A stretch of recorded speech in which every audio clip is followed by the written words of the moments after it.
Hi hello नमस्कार सगळेजण कसे आहेत मस्त मजेत आणि एकदम आनंदात असाल। मी नैना माझ्या यूट्यूब चॅनल तुमचं सगळ्यांचं मनापासून स्वागत करते।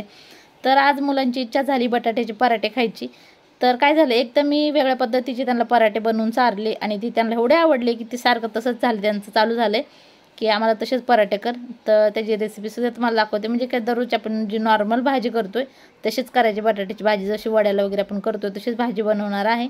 पण पराठे करण्याची एक वेगळी पद्धत आहे, माहीत नाही तुम्ही सुद्धा बनवतात सार अशा पद्धतीने, पण मी कशा पद्धतीने बनवणार आहे ती तुम्हाला नंतर दाखवते। तर आता झटपटीत बटाटे शिजवून घेतले, जास्त वेळ नव्हता त्यासाठी वरची साल काढून घेतली आणि बटाटे छोटे छोटे तुकडे करून मी थोडंसं मीठ टाकून शिजायला ठेवलं। 5 मिनटं जास्त म्हणजे पाणी उकळल्यानंतर त्याचं एकदम असं कमी गॅस केला आणि 5 मिनटं झाकून ठेवले। म्हणजे 5 ते 6-7 मिनटामध्ये बटाटेसुद्धा व्यवस्थित शिजलेले आहेत। कुकरमध्ये म्हणा किंवा पातेल्यामध्ये असेच जर बटाटे आपण अख्खे किंवा तुकडे करून जर असे टाकले ना अर्धाले तर ते शिजायला जरा वेळ लागतो। पण जर साल काढून आपण छोटे छोटे तुकडे करून जर टाकले ना तर बटाटे लवकरसुद्धा शिजतात। तर शिजल्या थोडेसे मॅश करून घेतल्यात। इथं जिरी मोहरी कढीपत्ता टाकून कांदा वगैरे टाकून व्यवस्थित मसाला आता करून घेते आणि नंतर आपल्याला बटाटे टाकून मस्तपैकी अशी भाजी बनवायची। तर तुम्ही हिरवी चटणी टाकू शकता भाजीमध्ये किंवा तुम्ही लाल चटणीसुद्धा टाकू शकता। पण लसूण, थोडीशी कोथिंबीर, थोडीशी अद्रक आणि हिरव्या मिरच्या मी वाटून घेतल्यात, जाडसर, खूप जास्त अशी बारीक बी नाही, थोडंसं जाडसर वाटून घेतल्यात पाणी वगैरे न टाकता। आणि कांदा परतल्यानंतर हे सगळं त्याच्यामध्ये मसाला मी टाकलेला आहे, व्यवस्थित थोडंसं परतून घेते आणि नंतर ह्याच्यामध्ये आपलं थोडंसं चवीनुसार मीठ आणि हळद टाकायची।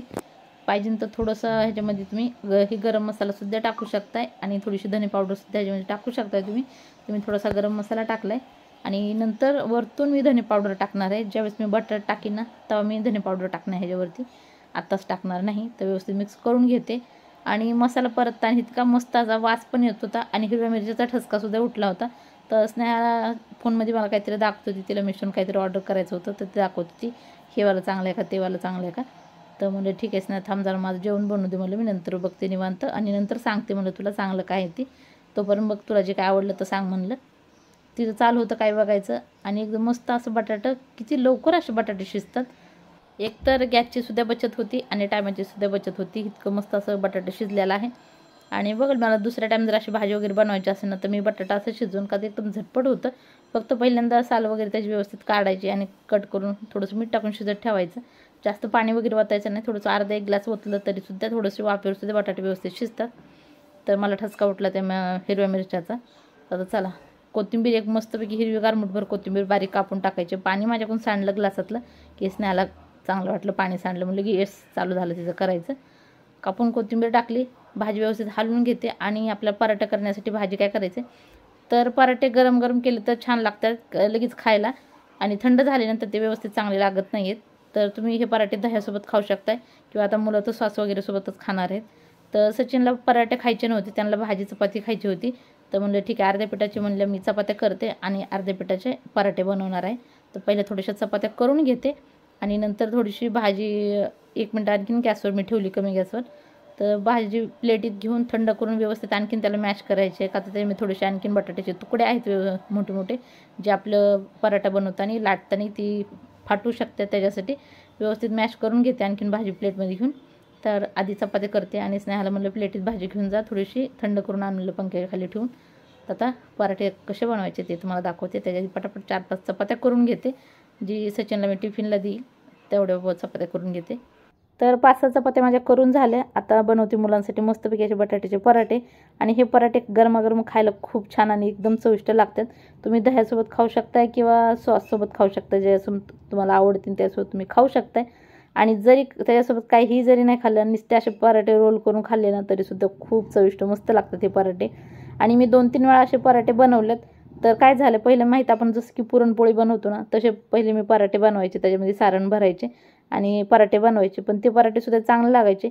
पण जेव्हापासून मी 2-3 वेळा हे पराठे बनवलेत ना तेव्हापासून मुलांचं असं झालं आहे की हेच पराठे आम्हाला बनव, ते नको हेच बनव। तर म्हणलं ठीक आहे त्यांनाच खायचे तर त्यांच्या आवडीचे का नको बनवायचे, म्हणलं ठीक आहे चला बनवते तुमच्या आवडीने पराठे। तर आता काय केलं, एकदम आपण पुरीला केवढं पीठ घेतोय छोटंसं, एकदम असं छोट्या लिंबा एवढं पीठ घेतलंय, एकदम पातळ चपात्याशी लाटून घेतलेले आहे आणि तशा मी 4 चपात्या साईडला लाटून ठेवल्यात। तर वरती मस्तपैकी अशी बटाट्याची भाजी मी पसरली, वरतून एक चपाती त्याच्यावरती झाकली, साईडनं हलक्या हाताने एकदम असं चिटकून घेतलेले आहे। थोडंसं पीठ खाली टाकले आणि व्यवस्थित लाटून घ्यायचे. असे काय होतं, असा पराठा जर बनवला तर ती पराठा फुटत पण नाही आणि एकदम वरचा लेअर वरी होतो, खालचा लेअर खाली होतो आणि खायला सुद्धा इतका मस्त असा पराठा लागतो. तर तुम्ही सुद्धा एकदा नक्की ट्राय करा. जर तुम्ही करत असाल तर तुम्हाला माहिती असेल की पराठा खायला किती मस्त लागतो. पण जर तुम्ही कधी बनवला नसेल तर एकदा बनवून बघा, तुम्हाला सुद्धा आवडेल. शिवाय मुलं तर खरंच खूप खुश होतील. आता माझे मुलं तर खूप खुश झाले त्या पराठ्याने, का तर असेच पराठे मागायला येतात कधी पण असं आहे की खुश तर होतात, फक्त थोडंसं आपल्याला करायला मुश्किल होते. काय होते, एक पराठा लाटायच्या टायमात तिथं 2 वेळा 2 चपात्या लाटून चिटकावं लागतात, असं आहे. तर मस्तपैकी पराठा झाला आणि हे फाटत नाही, काय नाही. आणि शिवाय ह्याच्यामध्ये भाजीसुद्धा खूप जास्त अशी पातळ भाजी नसायला पाहिजे. पातळ भाजी कधी होती माहिती आहे का, जास्त बटाटे जर शिजले ना तर पातळ भाजी होते.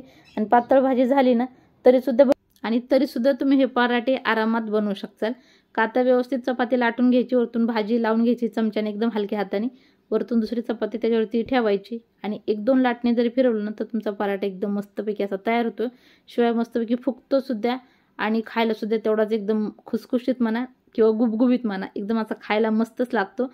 तर तुम्ही खाल्ल्याशिवाय किंवा बनवल्याशिवाय तुम्हाला समजणार नाही या पराठ्याची चव. तर मला सुद्धा आवडला, मी सुद्धा खायला लागलेले पराठे. मी कधी खात नाही एवढ्या आवडीने, पण मला सुद्धा हे पराठे आवडले खायला. तर मी म्हणलं, मी स्वतः पराठे म्हणलं हे बनवत नव्हते. बरेच दिवस मी हमेशा तसेच पराठे बनवायचे, का तर ते झटपट होतात बी आणि तसेच खायला सुद्धा चांगलं लागायचे. का तर एकदा नवीन ट्राय केले मी. आता बरेच जण पहिल्यापासून करत असतील असे पराठे म्हणा, किंवा कोणी करत जर नसतील तर तुम्ही सुद्धा एकदा करा. तुमच्या घरचे सुद्धा सगळे खूप खुश होतील आणि तुम्हाला जेवढे पराठे बनवतात ना त्याच्यापेक्षा तुम्हाला जास्त पराठे बनवावे लागतील, ह्याची गॅरंटी मी देते. का तर सगळे खूप जास्त अशा आवडीनं पराठे खाणार आहेत. आणि शिवाय गरमागरम खायचं म्हणलं ना तर एक जिथं पराठा खात आहे तिथं तर 2 नक्कीच खाणार आहेत. इतके मस्त असे पराठे लागतात.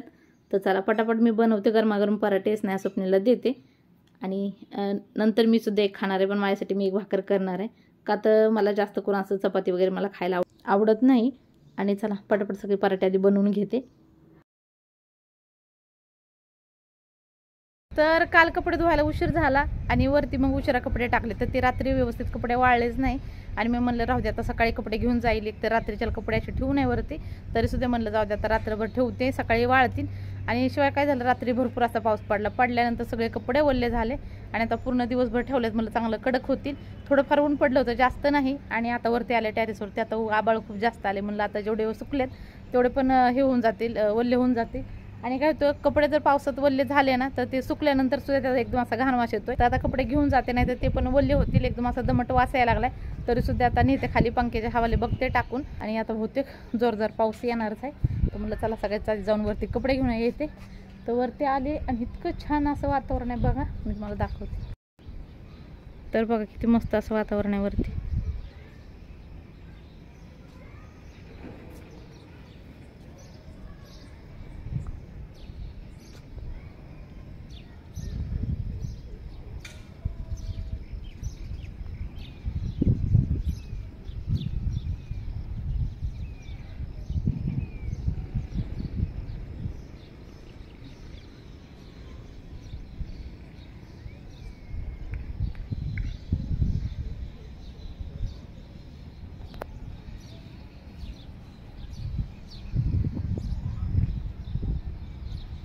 एकदम असं अंधार पडल्याने झालंय, एकदम काळा भंगार असा आभाळ आले.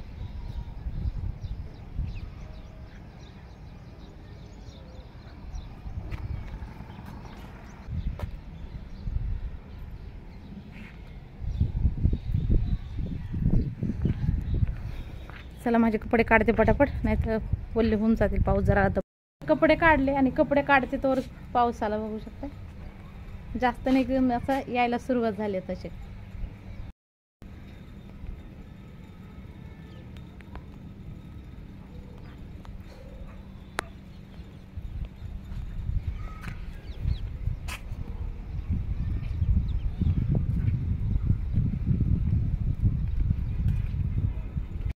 असं असते पावसाळ्यामध्ये कपडे सुकवायचं, की कपडे टाकायचे कुठं, सुकवायचे कुठं. तर ही सगळ्यात मोठी अडचण आहे, कपडे सुकवायचे पावसाळ्यामध्ये. आता हे सगळे कपडे ना एकदम असे आंबट वल्ले आहेत आणि हाताला एक वजन सुद्धा झालं माझ्या. कडक ऊन पडल्याशिवाय कपडे बी चांगले वाळत नाहीत. तर पावसामध्येच मुलांची गाडी आली, बस आली शाळेची.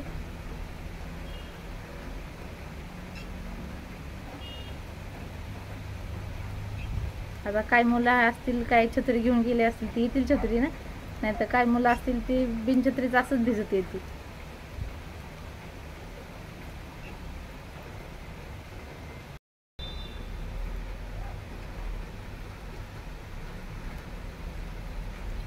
तर पावसाचा आनंद घ्यायचा असल्यानंतर मस्तपैकी गॅलरीमध्ये खुर्ची टाकायची, चहा किंवा कॉफी बनवायची, तर मस्त इथं ठेवायची आणि ठेवत ठेवत पावसाचा आनंद घेत चहा वगैरे प्यायचा. मस्तपैकी असं वातावरण सुद्धा आहे आणि बसायला सुद्धा जागा आहे छानपैकी. तर असं म्हणजे खालती नाही बसता येत, कट्टा जे आहे ना तर त्याने दिसत नाही खाली बसल्यानंतर, खुर्चीवर बसल्यानंतर आरामात दिसतं. तर असा पावसाचा आनंद घ्यायचा. एकदम काळं भोर असं आभाळ आलेलं आहे सगळं, बघू शकता. असं वाटलं की संध्याकाळ झालेली आहे, पण 3-3:30 वाजले असतील, एवढा टाइम झालाय आणि संध्याकाळसारखं असं वातावरण झालं एकदम काळं भंगार. आणि शिवाय आज माहिती नाही स्विमिंगला जाणं बी होतंय का नाही, का तर 7 वाजेपर्यंत जर पाऊस राहिला तर ठीक आहे, नाही तर मग सुट्टी करावं लागेल पाऊस जर जास्त म्हणजे थांबला नाही तर. आता खूप जोरात यायला लागला पाऊस.